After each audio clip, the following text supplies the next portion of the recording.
Hello, and welcome to North Country Matters. My name is Donna Seymour. I'm a member of the St. Lawrence County League of Women Voters, one of the civic partners for our show. My guest today is Becky Preve. Becky is the executive director of the Association on Aging here in New York. She's here to talk to us about how HR1, the enacted federal budget, is impacting the people that her agency serves. Becky, welcome back to North Country Matters. I'm so glad to have you in because this is such a fraught time for so many vulnerable people here in New York, isn't it? It really is. And it's constantly changing. So it's something we're trying to keep our eyes on, but absolutely has impacts to the older population and caregivers. So let's remind folks just who the Association on Aging serves and who makes up that population. Give us a picture of who your agency serves, please. So we're a not-for-profit member organization, and we represent the 59 area agencies on aging, known as offices for the aging throughout the state of New York. And really what those 59 AAA's, offices for the aging, do is they subcontract with about 1,300 community-based organizations to provide a whole variety of services to older individuals and family caregivers. So to give you kind of a snapshot of who that population is in the state of New York, we're actually fourth in the nation for the 60 plus population. There's about 19 million to 20 million people that live in the state of New York. We're rapidly approaching 5 million over the age of 60. And we have 4.1 million family caregivers in that population as well. So the issues that we're talking about really impact about half of the state's population in some way, shape, or form, either in a caregiver role or an actual older individual themselves. And I think specific to the North Country, we're seeing loss in population density in all other cohorts other than the 60 plus population. And the fastest growing segment of the population in the North Country and statewide are individuals over the age of 80.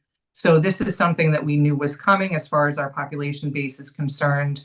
And that's of real value. I know today we're going to talk about some of the safety net programs that serve older people, but really the understanding is the older population are the givers to our economy. So the older population actually pays $72 billion per year in state and local taxes, which is over 40% of the tax base. So these are the individuals that are paying for the programs that are currently being cut that are impacting the rest of the population.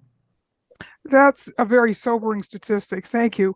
So it's important to state, I think, right up front that the current crisis that we're facing is man-made, whether it's cutting SNAP funding for food, reducing HEAP help for energy bills, threats to Meals on Wheels, and so many of the federally funded and state funded programs that actually support our senior population. Perhaps I should actually say that these were our previously funded federal programs, since President Trump and the Congress have cut so many programs in this year's budget, which the budget bill is called HR1. I just did a program with Krista Hesdorfer, the Director of Public Affairs for Hunger Solutions New York, talking about the federal cuts to food programs like SNAP. SNAP benefits ceased on November 1st, putting more than 42 million Americans, including nearly 3 million New Yorkers, in crisis. And there are over 676,000 people over the age of 60 who are going to lose their SNAP benefits in this state alone. Do you have any updates on SNAP funding for us? Because it's such a volatile situation right now. It is. And, as of Monday morning, we and I'm not an attorney, so it's kind of difficult to forecast. So Governor Hochul did indicate at the end of last week that she would fully fund SNAP benefits for the month of November, but you can now see that the Trump administration is challenging that decision in court. So it's something that we're keeping our eye on. What I can say is just since the beginning of November, the uncertainty of whether or not specifically the older population and people with disabilities will receive funding is something that is of extreme concern to the population that we're serving. And so many of the individuals that we serve are on very fixed incomes, Social Security benefits, pensions that have not kept pace with the cost of inflation. So food insecurity was already an issue for this population. We also have the difficulty of actually many of our older residents who can't get to a local food pantry. So food pantries have done an amazing job to really try to fill the void and meet the need. And many of our offices for the aging are actually having to deliver food from the food pantries to older individuals if they can't get to one. And obviously it doesn't meet the overall need of an older individual's nutrition needs throughout the month without that subsidy. And then when you pair that in with what we're seeing as far as the cost of inflation and the cuts to other safety net programs, it has a compounding effect where people are really forced to make really difficult decisions between medications and food and heating their homes. And what a lot of people don't understand is that over 30% of SNAP recipients are actually older individuals or individuals with a disability. An additional 30% are children. So this is really impacting a very vulnerable population. And, there's a lot of talk about waste, fraud, and abuse in these different service infrastructures. Well over 80% of SNAP benefits are working a full-time job, but they can't afford those high grocery costs. You make a great point. And the other point I think we need to make is that when we're talking about cost of living, it does not include the cost of food and it does not include the cost of electricity. So when we get those cost of living increases, the two most expensive things in most people's budget is not included. So it Right. really puts people behind the eight ball, to say the very least, doesn't it? It does. So you recently shared some pretty horrific news that the federal government shutdown has put the Home Energy Assistance Program, otherwise known as HEAP, on hold, threatening the safety and well-being of hundreds of thousands of older adults who rely on that program to keep warm during the winter months. And winter is here, at least outside my window. We had snow and freezing rain last night. So the heating season is definitely started. Can you give us an understanding of what these cuts to HEAP will mean to families, older adults, and the disabled in our communities? Absolutely devastating. So a lot of people are very familiar with the HEAP program. It helps low-income individuals with their fuel oil, wood delivery, et cetera. And it's a program that a lot of people on fixed incomes budget throughout the year to be dependent upon because as you know, in the North Country, our winters are very, very cold. They're very, very long, and we are serving almost 1 million people that are older or with a disability through the HEAP program. And so what this means specifically to the North Country is we have 35,000 HEAP recipients that haven't been able to get their benefit, and the temperatures have been below freezing. And what that means for people is something we're extremely concerned about, not only because there's the real risk of this being a significant health and safety concern for an older individual. We're also really concerned about people utilizing heating sources that could be dangerous in their home because they have no other options or choices. And I think when you also look at that caregiver population, the caregiver population that could potentially maybe help an older individual are now being faced with these rapidly increasing insurance subsidy rates and cuts to programs they may also be dependent upon. So it's kind of this domino effect of really the most basic needs of older individuals, which is heat and food, being put completely on hold because of the federal government shutdown. And it could mean tragically loss of life in our community. One of the things that I think a lot of people don't think about is the connection between aging and disability. And those are two double whammies when we're talking about what's at stake here for older New Yorkers, aren't they? Absolutely.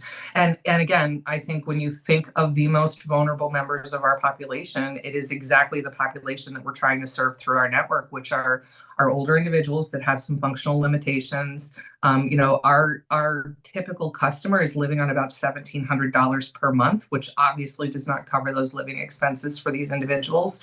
And it's the same on the disability side. So individuals with disabilities who are unable to work are also living on very fixed incomes and have a lack of resources. And these programs are lifelines for these these populations. And I will tell you unequivocally, I talk to the directors in your region on a daily basis. They are getting inundated with calls from older people that are absolutely terrified of what it's going to mean for them going into this winter. And that's a really important point. People are afraid, and rightly afraid, because this is just the beginning of what is going to be a very, very difficult winter season for a lot of folks. So just as with the cuts to the SNAP funds federally, we know that there will be immediately consequences to the HEAP. What are the immediate consequences of this HEAP shutdown, slowdown, whatever it turns out to be?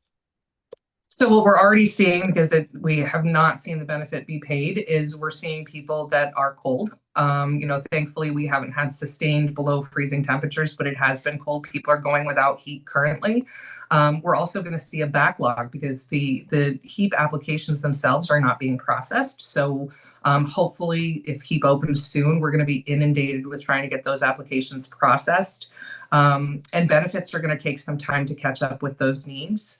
And I think what a lot of people also aren't talking about is the fact that the HEAP program at the federal level is not being funded the same way it has been historically. So traditionally, people can get emergency heat benefits. They can also get clean and tuned to their furnaces, and they can also get furnace replacements if they have faulty mechanics in their home. This federal administration has only authorized one heat benefit. So again, very limited in scope, but really, really important for the people that are dependent upon it. And this goes back to the safety issue that we were talking about before too, because not only may they be using unsafe heating sources, but if they can't get that furnace serviced and or replaced, we're talking about tragedies waiting to happen. Absolutely. And, a lot of people talk about, the need for home and community-based services, the need for these programs to keep individuals at home. The flip side of that is there really aren't a lot of other alternatives for older people in the community. And so, in St. Lawrence County, there are no longer any assisted living beds. The state itself has gone from about 140,000 skilled nursing facility beds pre-COVID to we're down to 110,000. So this thought process that older people can access services in different community settings is just not true specifically for the North Country population. So we have to make sure that they can age safely in their homes and communities. And the thing that we also need to point out is the fact that keeping people in their own homes is the most cost-effective way to do it. Sending somebody to a nursing home, the mechanics and the finances of that are hideously expensive, and there aren't those nursing homes to begin with. The beds are just not available. I know here in St. Lawrence County last year we lost our last assisted living facility, and what happened to the people who were in that was most of them ended up in a nursing home because there wasn't a place to send them. And that's even more expensive than assisted living. And it's not just heating bills that have seniors concerned. Escalating electricity prices are also driving the energy question. Over the last year, electricity has risen more than twice as fast as inflation, which again, it isn't included in. According to an April poll by AARP, adults 50 and older, women are more likely to say they are concerned about their electricity bills going up than men. And 50% of women say they're very concerned as compared to 35% of men. And we know that women over 65 are more likely to be living on a fixed income with less retirement savings and Social Security benefits than men. And they're more likely to be living in poverty. So, again, it's not just heating, it's other kinds of electricity or energy that is driving this thing. So New York State has stepped in with millions in emergency food funds to help during the SNAP crisis, but they haven't done that with HEAP. Is there any hope that that money could become available? This is going to be a really tough budget year when we talk about all of the things that aren't being funded federally. States just can't pick up the slack, can they? They can, and I think Governor Hochul has been really crystal clear about the fact that there is no way for the state of New York to fill the massive budget shortfall that we're seeing based on decisions out of the federal administration. And so, the additional money that was put into the food programs really predominantly went to food pantries. What we're seeing on our side of the house is really trying to use our funding where it's needed most. And so we were able to receive additional funding in last year's state enacted budget for our waiting lists. What some of the counties are doing with that additional funds are actually purchasing fuel oil for older individuals who are in that emergency situation, because we do have the flexibility to do so. But as you know, Donna, we see waiting lists for our programs and services every single year. We see those continue to grow just based on population density. And we're seeing, increased waiting lists for our home delivered meal program, for our congregate meals program. Now we're standing up and increasing our grab and go meal options. Because of the SNAP issue that we're seeing, we really want to make sure that people are receiving nutritional foods. We're also working with different vendors like Mom's Meals to do bulk deliveries to people that can't get out. But again, you're going to see a compounding effect because as the state budget gets squeezed, Does that mean there's going to be any additional funding for the New York State Office for the Aging? We don't know. We're going through that budget process currently, but I can tell you unequivocally it's impacting the older population. And to your point, I think everyone is seeing their electric bills increasing, not just by a little bit, but significantly. And then you're also seeing this inflationary cost on the food side. So beef is up 13%. If all these things are increasing and we're losing these programs that help individuals, it's going to have a devastating effect. And to your point, a lot of people want to talk about cost savings, right? We know how to save Medicaid dollars. If you have the largest population being those over the age of 60, prevent those individuals from having to spend down to Medicaid. And that's exactly what the Offices for the Aging do. So if you look at our traditional average customers statewide and all our programs from case management, personal care, home delivered meals, it's an 83-year-old low-income female who lives alone, has 4 to 10 chronic conditions like diabetes, congestive heart failure, who needs assistance with activities of daily living, bathing, toileting, dressing, meal preparation, etc. We serve an individual through our network on average for 7 years. So we keep someone in home and community, and we do it for less than $10,000 per year on average. That same individual would qualify to go to assisted living or skilled nursing facility placement at the tune of $150,000 a year. So again, if you want to find cost savings, we have to work on preventing people from having to spend down to Medicaid by allowing them to age in their homes and communities, and really addressing those financial insecurities through these programs that have been around for decades that have proven a significant cost benefit return. So getting these programs turned back on is of utmost importance to the work that we're doing each and every day.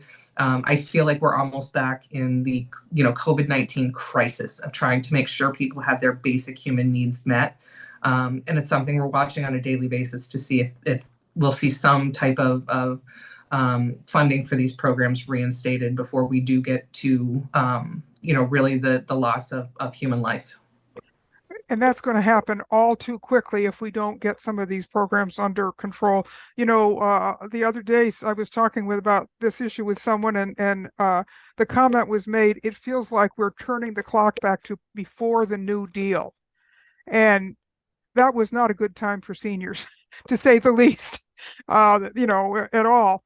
So we mentioned a little bit about Meals on Wheels, and that is an incredibly important program run by the county offices for the aging, and it provides critical nutritional support as well as emotional and social support. So what's going on with that program here in New York? Because I hear a lot of noises about how it's not able to meet the needs now, and the needs are only increasing as our population ages.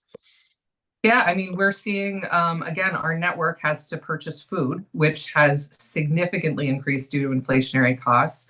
One of the wonderful things about our home delivered meal or our congregate meal program is we're serving nutritious meals. So every meal meets 1/3 of the dietary requirement from an older individual. They're overseen by registered dietitians. So you're getting quality food that's addressing the needs of older individuals. We don't have enough funds to serve the number of people that are dependent upon the home delivered meal program. So I'm still working on tallying the waiting lists for this year. We did our survey in September. We're well over 72,000 services that are currently waitlisted. When you're talking about our home delivered meal program, from a national perspective, 1 in 3 local programs has a waiting list. In the state of New York, we have a significant waiting list, and someone can wait for a meal anywhere from 2 months to 2 years.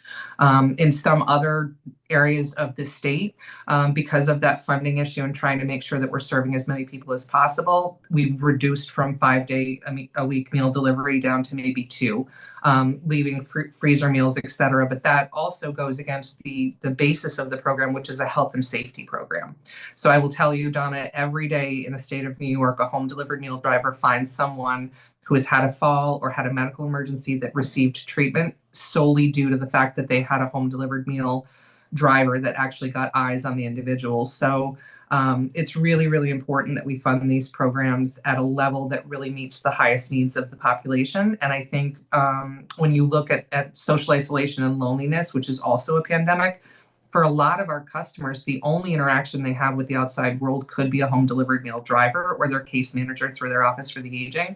And we know that social isolation and loneliness is equivalent to smoking a pack of cigarettes a day and is costing billions of dollars in healthcare costs. So again, if we know by ensuring we have wraparound services for the older population saves money long term, So I look at it no different as an investment. We invest in schools to make sure that our kids don't use tobacco or alcohol, right? Why aren't we preventing people from poor health outcomes as they get older? We should be doing the same types of things. And although we have the best intention of doing that, if there's not enough funds to support the people we're trying to serve, it really becomes a huge barrier. And lastly, on the meals side, that I think something that not a lot of people are talking about is that as the localities go through their budget making process, which is happening currently, county governments are really, really scared about what's going to come down from state government in the next 2 years based on the Medicaid changes at the federal level, and the cost to the state of New York. So a lot of local county governments are cutting Office for the Aging budgets because they're trying to stay below the tax cap, and they're really cutting those non-mandated programs. So we're not just getting impacts from the federal and state government, it's also impacting our local communities significantly. And that will cause a reduction in the services that we're able to provide. So what we're really talking about here is being between a rock and a hard place. And it's going to be the people who are stuck between that rock and the hard place who are going to be ground up, because there just isn't appear to be any understanding at the federal level about how critical these programs are and who they serve. So one of the things that is particularly true in rural New York, but it's true all over the state, is the high cost of housing. And that is a particular concern to seniors who are on a fixed income. You mentioned before it's more cost effective to keep them in their own home, but we can't do that unless we make sure that those homes are safe, warm, and they have food. Do you have any information about the federal cuts to senior housing subsidies that may have been involved in HR1? Because subsidized senior housing is such a critical part of keeping our seniors happy, healthy, and at home. It is. And, we do not have enough housing stock for the needs. And that is something, I represent the entire state of New York. It is a crisis in every corner of the state for a variety of different reasons. And so from the federal side, we're watching to see what those housing subsidies will look like.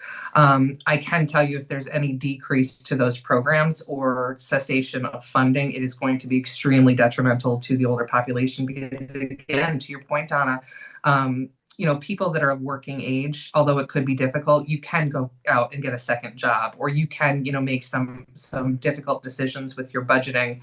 If you're an older person on a fixed income that has had a housing subsidy and has utilized the SNAP benefit, and those are pulled from you, you no longer have a choice. And to think about older people becoming homeless because of loss of these subsidies is just terrifying. And the solution right now is we're directing people to now apply for temporary or emergency assistance, which is more costly than just funding our regular programs and services that we know are tried and true. So on the housing side, it's something we're watching very, very closely. Well, the cumulative effect of all of these cuts are devastating to the health and the welfare of all of us, but to seniors and the very young in particular. So we have our advocacy work cut out for us. We've seen since January that resistance is working when some of these bad decisions come down and people make, they make enough noise that it reverses those decisions. So what is needed, and how can the Office on Aging of New York help us to be better advocates and to target our activities where they're going to do the most good? So I will tell you, advocacy works. And, we're in a very politically charged climate right now. There's a lot of high emotions. And so we're really trying to be fact-based, regardless of political party. What are the facts of what is happening? And I just want to take a minute to back up, because a lot of people say to me, well, I don't think my voice is heard, Becky. I don't think I make an impact. If you look at where we came from, the president's proposed skinny budget, which is a fact-based document, proposed in that document, which we fought back against and we got some wins, they proposed to eliminate a whole variety of programs and services for the older population and the disability community. So that included the long-term care ombudsman program. It included all of our evidence-based prevention activities. It cut all funding for the state health insurance program, which is massively important for Medicare beneficiaries. It proposed cuts to all of adult protective services, which serves our most vulnerable individuals, all falls prevention programs, all of our chronic disease self-management education programs, complete elimination of the low-income heating HEAP program, and elimination of the community services block grants, which fund a lot of programs through community action agencies, et cetera. Because of advocacy, we won getting those all reinstated into the bill. So if you're listening today and you're concerned about HEAP, you're concerned about SNAP, it's really, really easy to have your voice be heard in a non-political manner. Reach out to your elected official to let them know that you don't approve or support elimination, termination, or reduction of these programs and services, specifically to the Older Americans Act, which is where our federal appropriations come through. And it's really easy to do. We have set it up on our website, which is www.agingny.org, where you literally have a drop-down menu. Whatever district you reside in, most of your listeners, Donna, I believe, would be in the district of Elise Stefanik. You click on the name, and you can sign your name to just say, please support these incredibly important programs. And it's really important also for listeners to reach out to their local Senate and Assembly members. These are individuals that want to hear from constituents. They want to hear what's happening in their districts and share your story about what this means for you or your loved one. And at the end of the day, Donna, I don't know of anybody that feels good about older people being at home hungry and cold. And that really needs to be the message that we share. It should not be happening in one of the wealthiest nations in the world. And we're fourth in the nation for the 60 plus population. They have given to their communities for decades and decades. We need to make sure that they're not dealing with this type of fear going into the holiday season. It's just, make your voice be heard and share your concerns with those that are making the decisions. And I will tell people that I have been on your website, and that drop-down menu is extremely easy to use no matter what district you are in. So, and the other point I'd like to make is that in 2026, every New York State Assembly member and every New York State Senator will be up for election. And they'll be working on the 26 budget before they come up for election. So this is a very important time for folks to really reach out, share their concerns, and say, this is how I want my tax dollars spent. This is who I want to see supported, because that advocacy and those messages are needed more than ever in these days, because it seems like no one is paying attention to what average Americans want or need, and we need to speak up and make sure that our voices are heard. So thank you for that reminder and for how easy it is to use your website. Well, the only thing we haven't talked about, Becky, and we don't have time today, but you mentioned it, was the healthcare cuts and the devastating cost increases that are going to come there, because it isn't just food, it isn't just energy anymore. Now it's healthcare is on the line too. So we've all got to keep our eye on that ball as well. And I thank you so much for coming in and for the work you are doing, all of the offices of the aging are doing, because it is yeoman's work these days. They really are holding the line as best they can against what these cuts are doing to folks. So thank you for coming in today. Thank you for having me, Donna, and thank you for all you do for the community. It's really important that we get factual information into the hands of our community members, and that's what you do. So thank you. Well, you're welcome. And it's work that needs to be done, and I'm glad to be a part of it. And I want to remind our viewers that North Country Matters is a civic collaboration between the League of Women Voters of St. Lawrence County and the Potsdam Public Library. Until next time, remember, our North Country matters.